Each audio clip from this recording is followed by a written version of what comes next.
예수님께서 인류의 모든 죄를 대신 지시고 십자가에서 죽으셨다가 사흘 만에 다시 부활하신 그 놀라운 사건을 기념하는 또 기억하는 날이 바로 부활절입니다.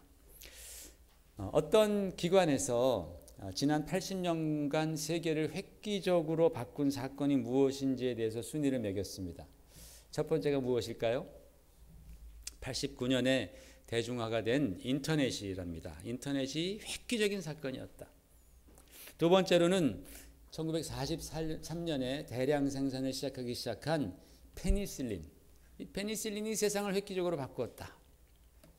세 번째가 80년대에 이제 붐을 일기 시작한 가정 컴퓨터의 보급입니다. PC죠. PC의 보급. 세상을 획기적으로 바꿨다. 그리고 24위에는 1936년에 처음으로 시험 방송하기 시작한 텔레비전이 세상을 바꿔놨다. 그리고 여러분 우리가 즐겨 먹는 라면이 있습니다. 라면도 58년에 이제 공급이 되기 시작했는데 63위에 기록되어 있습니다. 라면이 굉장하죠, 라면 여러분. 여러분 라면을 우습게 보면 안 됩니다. 라면이 참 미스테리합니다. 어떤 사람은 자기가 라면만 먹어서 키가 안 컸다는 사람이 있고 어떤 사람은 라면 때문에 자기에게 잘 성장했다는 사람이 있어요. 또 어떤 사람은 라면만 먹다가 그 안에 있는 화학조미료 때문에 병이 걸려서 죽었다는 사람도 있고 어떤 사람은 라면이 나를 살렸다라고 말하는 사람이 있습니다. 라면의 정체는 무엇일까요? 여러분은 어떻게 생각합니까? 어쨌든 간에 63위입니다. 여러분 이러한 발명이나 사건들은 정말 인류에게 놀라운 변화를 가져다 준 것은 사실입니다. 그러나 이런 사건들은요, 인류 전체를 놓고 볼 때, 인간의 역사 전체를 놓고 볼 때 그 영향력은 굉장히 미미합니다. 아주 적습니다. 이런 일들이, 이런 발명이 일어나기 전에 살았던 사람들은 이러한 발견이 아무리 획기적이라 할지라도 그것과 아무 상관이 없습니다. 그렇죠? 인터넷이 발명되기 전에 그 수천 년 전의 사람들은 인터넷과 아무런 연관이 없습니다. 또 라면도 그렇죠. 아무런 상관이 없습니다.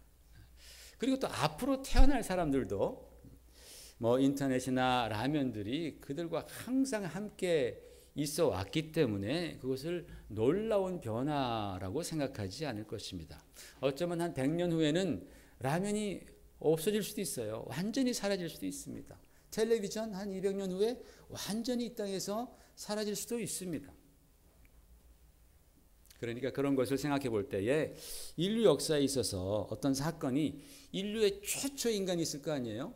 그 최초의 인간들로부터 시작해서 인류의 그 마지막 인간까지, 인류의 언젠가 마지막 인간이 있겠죠. 그 마지막 사람들에게까지 그들의 인생에 어떤 획기적인 영향력을 미칠 수 있는 사건이 있다면 그야말로 정말 대단한 인류 최대의 사건이다라는 것이죠. 여러분 과연 그런 사건이 있을까요? 있습니다. 그것이 곧 예수 그리스도의 부활 사건입니다. 왜냐하면 예수님의 이 부활로 인하여서 죽을 수밖에 없는 모든 인간들에게 부활에 대한 소망을 주셨기 때문에 그렇습니다. 저는 오늘 예수 그리스도의 부활이 실제 일어난 사건이냐 아니냐 이것을 증명하지는 않겠습니다. 그러기에는 저에게 주어진 시간이 너무나도 짧습니다. 오늘 제가 함께 나누고자 하는 말씀은 우리 주님께서 부활하시고 나서 제자들에게 요한복음에 보면 3번을 나타나십니다. 3번을 나타나시는데 그 3번 나타나실 때마다 주신 말씀들이 있어요. 그 말씀을 가지고 과연 주님께서 이 부활하신 후에 제자들에게 그리고 우리들에게 주시는 부활의 메시지가 무엇인지에 대해서 말씀을 나누고자 합니다. 그런데 그 말씀을 나누기 전에 제가 잠깐 짚고 넘어가야 할 것이 있습니다. 여러분 요즘에도 아주 가끔이지만 죽었다가 다시 살아나는 분들이 계십니다. 아주 가끔이지만 유튜브 같은 데 보면 뭐 임사체험해가지고 죽음을 경험했던 사람들이 다시 살아나서 얘기하는 것들이 있습니다. 예전에 제가 잘 아는 목사님의 어머님이 돌아가셨다가 거의 이틀 만에 살아나셨어요. 하루가 지나고 그리고 살아나신 거예요. 그러니까 그 주변 사람들이 어머님 돌아가셨을 때보다 살아나셨을 때 더 많이 놀랐어요. 더 깜짝 놀란 겁니다. 충격을 받았습니다. 이분이 살아나셔서 자기가 본 천국에 대해서 말씀해 주셨습니다. 아주 편안하게, 뭐 정말 잠깐 어디 여행 갔다 온 분처럼 내가 저기 지금 멕시코 갔다 왔는데 멕시코는 이래, 이런 식으로 천국에 대해서 말씀해 주시고 예수님에 대해서 말씀해 주셔서 특별히 그 남편에게 당신 예수 잘 믿어야 된다, 당신이 그렇게 믿으면 천국 못 간다 그러더라. 그래서 그 남편을 잘 전도한 다음에 그리고서 돌아가셨어요. 의사들이 사망 선고를 분명히 내렸습니다. 그렇게 호흡이 끊어진 지 수십 시간이 흘렀고 막 장례식을 준비하고 치르기 직전이었는데 다행히 무덤에 묻히시기 전에 이분이 다시 살아나셨던 것이죠. 이것도 분명히 부활입니다. 그러나 그런 부활은 예수님의 부활과는 전혀 달라요. 왜냐하면 이분은 다시 돌아가셨기 때문입니다. 그래서 성경은 이런 부활을 부활이라고 말하지 않습니다. 성경이 말씀하시고 우리 믿는 자들이, 우리 성도들이 소망하는 부활 또는 온 인류가 소망하는 그 부활은 영원히 죽지 아니하는 부활이죠. 그렇죠, 여러분? 우리가 소망하는 부활은 영원히 다시 죽지 아니하는 부활입니다. 예수님은 죽으셨다가 영원히 죽지 아니하는 몸으로 부활하셨습니다. 그래서 예수님께서 진정한 부활의 첫 열매가 되셨다라고 성경은 말씀하고 있습니다. 그렇게 부활하셔서 주님께서 제자들에게 주신 말씀이 있습니다. 그 말씀 안에 우리가 살아가는 데 있어서 정말 필요하고 중요한 말씀, 메시지가 들어 있습니다. 첫 번째 말씀 우리가 함께 보겠습니다. 요한복음 20장 19절 말씀 다 같이 함께 읽겠습니다. 이날 곧 안식 후 첫날 저녁 때에 제자들이 유대인들을 두려워하여 모인 곳에 문들을 닫았더니 예수께서 오사 가운데 서서 이르시되 너에게 평강이 있을지어다 그랬어요. 부활하신 주님께서 제자들에게 전하신 첫 번째 메시지는 평강의 메시지입니다. 너에게 평강이 있을지어다. 제자들은 굉장히 두려워하고 있었습니다. 자기들의 스승이, 그렇게 믿던 스승이 십자가에서 무력하게 돌아가신 이후에 혹시 자기들에게도 그러한 핍박이 몰려올까 봐 아주 걱정하면서 두려워 떨며 모여 있었습니다. 바로 그때 부활하신 주님께서 다가오셔서 그들에게 평강이 있을지어다 라고 말씀하셨습니다. 사랑하는 성도 여러분, 우리 부활하신 주님께서는 우리들에게 또 여러분들에게 참 평안을 주시기를 원하십니다. 요한복음 14장 27절을 같이 한번 읽어보겠습니다. 평안을 너희에게 끼치노니 곧 나의 평안을 너희에게 주노라. 내가 너희에게 주는 것은 세상이 주는 것과 같지 아니하니라. 너희는 마음에 근심하지도 말고 두려워하지도 말라. 아멘. 주님께서 평안에 대해서 말씀하십니다. 내가 너에게 줄 평안이 있다. 그런데 그 평안은 세상이 주는 것과는 같지 않다. 여러분, 세상도 많이 평안을 줍니다. 그런데 내가 너에게 주는 평안은, 그런 피스는 세상이 주는 것과는 전혀 차원이 다른 그런 평안이다라고 주님 말씀하십니다. 예수님께서 주시는 평안은 어떤 평안일까요? 바로 죄인된 우리는 매번 죄를 짓잖아요. 매일 죄를 짓습니다. 생각으로, 말로, 행동으로, 마음속으로 죄를 지어요. 아까 우리 어린아이들도 그것을 잘 알고 있잖아요. 그렇죠?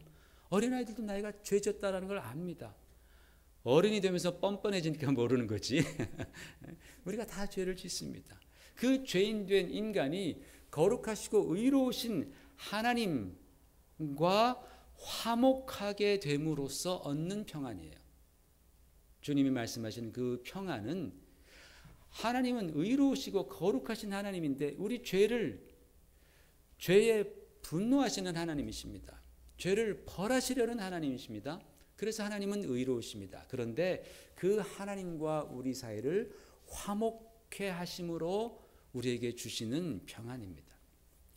여러분, 우리를 지으신 하나님과 화목하지 않으면 우리는 절대로 평안할 수 없습니다. 믿으십니까, 여러분? 이 부분을 굉장히 중요합니다. 여러분, 부부끼리 화목하지 않으면 평안할 수 없습니다. 가정에 평화가 없습니다. 맞죠? 관계에 있어서 화목하지 않으면 평화는 사실은 가짜입니다. 아무리 웃을지라도 거기에는 평화가 없습니다. 하나님, 우리를 지으신 하나님과 평화하지 않을 때, 화목하지 않을 때 우리 가운데 진정한 평화는 없습니다. 그런데 여러분, 이 하나님과의 화목은 절대로 우리의 노력이나 우리의 수련을 가지고서 되지 않는다라는 사실입니다. 왜? 계속 우리는 수련을 해도 노력해도 또 죄를 범하기 때문입니다. 이미 지은 죄가 사라지지 않습니다. 예수님께서 십자가에서 우리의 모든 죄를 대신 담당하시고 그분이 죄의 형벌을 십자가에서 죽으심으로 대신 갚아주심으로 말미암아 예수님이 우리와 하나님과의 관계를 화목하게 해주셨습니다.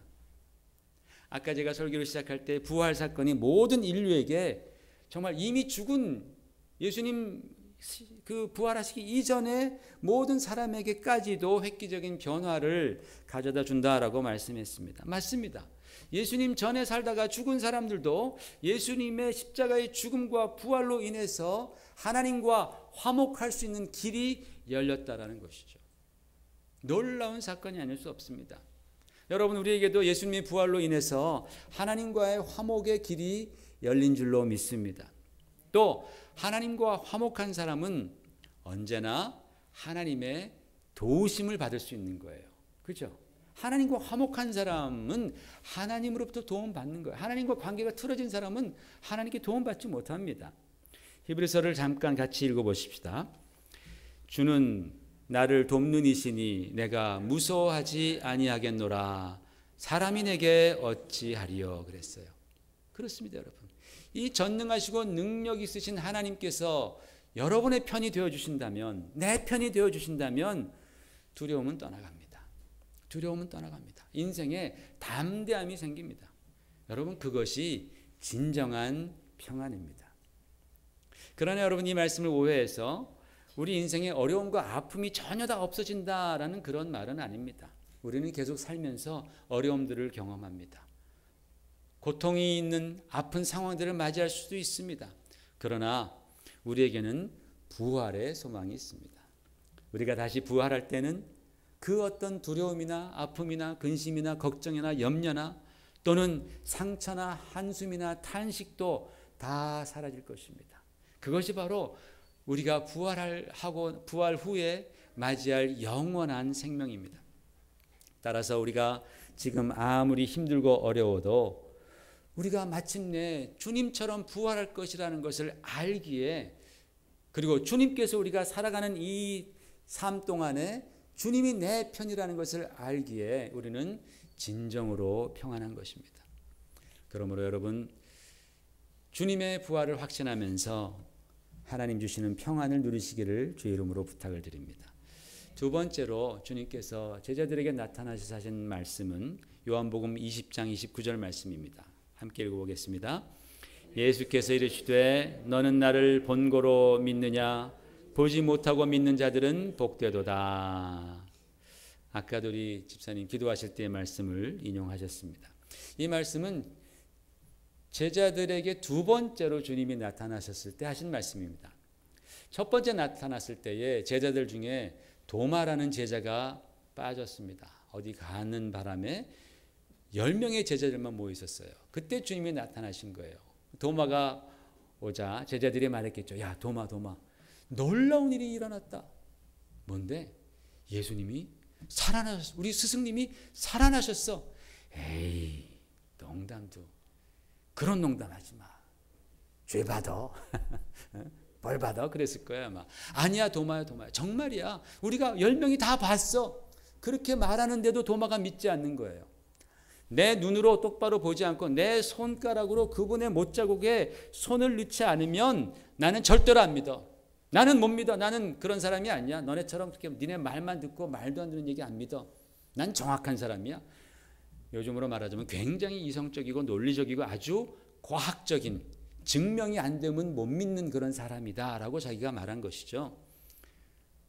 그런데 도마가 있을 때에 예수님께서 두 번째 제자들에게 나타나셨습니다. 도마, 이 사건을 읽으면서 도마를 생각하면 제가 막 진땀이 나요. 야, 도마가 얼마나 놀라고 얼마나 주님 앞에서 죄송했을까. 도마를 보시고 예수님께서 보지 않고도 믿는 자가 되라 라고 말씀합니다. 보지 않고도 믿는 자가 되라. 그런 자가 복되도다. 그것이 정말 믿음이니라 라고 말씀했습니다. 여러분, 여기에서 바로 부활의 두 번째 메시지가 나오는 것이죠. 이 말씀을 통해서 우리가 분명히 알 수 있는 것은 바로 우리의 믿음이 과연, 우리가 지금 5년, 10년 오랫동안 교회를 다녔는데 여러분, 우리의 믿음이 과연 우리 주님께서 인정하시는 믿음인지 아닌지가 바로 여기서 결정이 난다라는 거예요. 기독교 믿음의 핵심은 예수 그리스도의 부활에 있습니다. 어디에 있다고요? 기독교 믿음의 핵심이 예수 그리스도의 부활에 있습니다. 성경을 보십시다. 로마서 시작. 예수는 우리가 범죄한 것 때문에 내줌이 되고 또한 우리를 의롭다 하시기 위하여 살아나셨느니라. 범죄한 것 때문에 주님께서 십자가에 돌아가시고 그리고 우리를 하나님 앞에서 의롭다 하시기 위하여서 부활하셨다라고 성경은 말씀했습니다. 그러니까 여러분, 예수님의 십자가의 죽음이라는 것은 부활이 없으면 완성되지 않아요.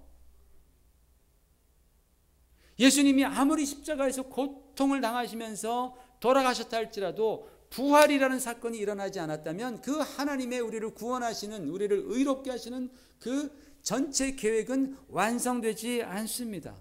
주님의 부활이 없었더라면 그분이 과연 왜 죽었는지에 대해서 아는 사람은 아무도 없었을 것입니다.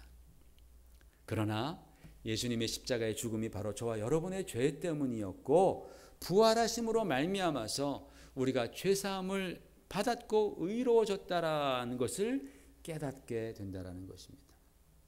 그렇기 때문에 여러분, 만약에 우리 믿음에서 부활이 빠진다면, 그리스도의 부활이 빠진다면 기독교는 아무것도 아닌 거예요.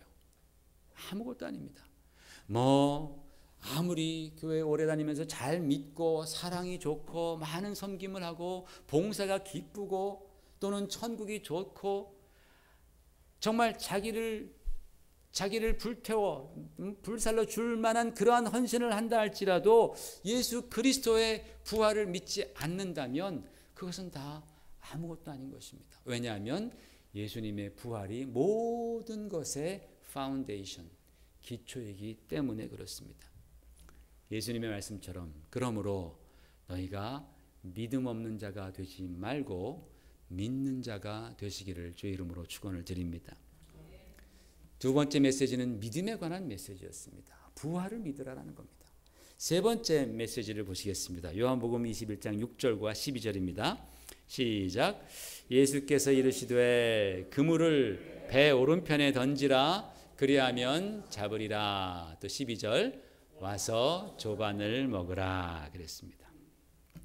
이 말씀은 예수님께서 제자들이 이제 갈릴리 바닷가로 다시 가서 막 고기를 잡는 그 현장에서 그들 가운데에 오셔서 말씀하신 말씀입니다. 세 번째 말씀입니다.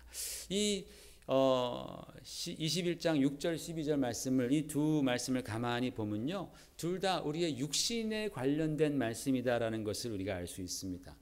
고기를 많이 잡아라. 고기 잡아라. 그리고 하나는 조반을 먹어라. 그러니까 첫 번째 나타나시고 두 번째 나타나셔서 하신 말씀들이 우리의 평안, 정신적인 또는 믿음, 영적인 우리의 영혼에 관련된 말씀이라면 세 번째 말씀은 우리 육신에 관련된 말씀이라는 것이에요. 특별히 와서 조반을 먹어라. 이 말씀은요, 굉장히 평범한 말씀이죠. 와서 먹어라. 아침 같이 먹자. 그죠? 굉장히 평범한 말씀이에요. 그런데 예수님께서 부활하시고 나서 참 말씀을 아끼셨는데, 그리고 기록된 것이 그렇게 많지 않습니다. 그런데 그 중에 너무나 평범한 와서 조반을 먹어라. 아침을 같이 먹자. 너무 이 말씀이 평범하기 때문에 저에게는 이 말씀이 너무나 특별하게 다가왔습니다. 그리고 주님께서 아침을 같이 먹자라고 말씀하실 때에 예수님이 손수 제자들을 위해서 아침을 차려놓고 하신 말씀입니다. 얘들아, 밤새 고기 잡느라고 참 힘들었지? 피곤하지? 너희 사는 거 정말 힘들지? 내가 다 안다. 이리 와서 좀 먹어라. 먹고 좀 힘을 내라. 그런 말씀이죠. 우리 주님께서는 우리 인생의 피곤함을 잘 아십니다. 우리가 얼마나 힘들게 살아가는지를 우리 주님은 잘 아신다라는 거예요.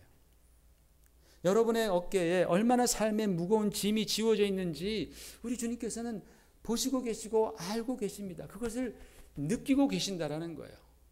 우리 주님은 심패티가 있다. 동정하시는 분이시다라고 성경은 말하고 있습니다. 경제 문제, 자녀 문제, 또는 학업의 문제, 건강의 문제, 또는 관계의 문제들, 너무나 많은 문제들로 우리 인생은 피곤해 있습니다. 죄의 문제, 어려워하고 있습니다. 주님께서 그 문제를 아시고 우리를 위로해 주시고 우리에게 다가오셔서 우리에게 힘을 주시겠다라는 것입니다. 그러나 여러분, 그 모든 문제들 가운데서 가장 인간이 극복하지 못한 문제가 하나가 있으니 그 문제가 뭐겠어요? 죽음의 문제입니다. 그 죽음의 문제, 온 인류가 아직까지 극복하지 못한 죽음의 문제입니다. 그 죽음의 문제를 우리 예수님께서는 부활로 극복하셨습니다. 그러니 이 부활이 얼마나 강력한 능력을 갖고 있는 그런 역사입니까? 그러니까 이 부활의 능력을 가지고 주님께서 우리의 삶 가운데 있는 모든 문제 하나를 다 핸들해 주시고 또 다 해결해 주실 수 있는 능력이 있으시고 또 그렇게 하시기 위해서 우리에게 다가오시는 거예요. 우리의 그런 인생의 문제로 말미암아서 힘들어지고 처져 있는 어깨, 정말 줄여진 우리의 심령을 주님께서 채워주시기를 원하시는 것. 그것이 바로 부활하신 주님께서 제자들에게 나타나셔서 힘들어하는 그들에게 해주신 말씀입니다. 이거 먹어라. 먹고 힘을 내어라. 사랑하는 성도 여러분, 부활하신 예수님께서 오늘 우리를 그렇게 도우실 것입니다. 여러분을 도우실 것입니다. 정말 주님을 만나시길 바랍니다.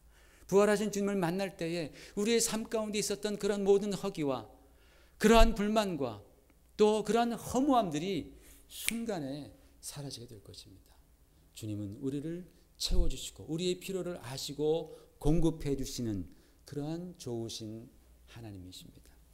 오늘 부활절을 맞이해서 함께 예배드리는 모든 분들에게 주님께서 말씀하신 참 평강과 그리고 부활의 믿음과 그리고 주님의 돌보심과 공급하심이 함께 하시기를 주의 이름으로 축원을 드립니다. 기도하겠습니다. 하나님 아버지, 은혜를 감사합니다. 오늘 우리들에게 부활주의를 허락하여 주셔서 부활하신 주님을 바라보며 참으로 우리의 인생의 문제들을 가지고 나아갑니다. 우리의 근심과 걱정과 두려움을 가지고 나아갑니다. 우리의 의심과 불신앙을 가지고 나아갑니다. 오 주님, 오늘 우리를 만나 주시옵소서. 여기에 모인 모든 무리들, 주님 정말 인생 가운데 피곤함이 있습니다. 어려움이 있습니다. 변화하고 싶습니다. 주님, 부활의 능력으로 우리를 붙들어 주셔서 우리 인생 가운데 놀라운 기적이 일어나게 하여 주시옵소서. 살아계신 우리 주 예수 그리스도를 만남으로 말미암아 우리가 생각지도 못했던 그러한 놀라운 하늘의 축복을 경험하는 우리 모두가 되도록 역사하여 주시옵소서. 예수님 이름 받들어 감사기도 올리옵나이다. 아멘.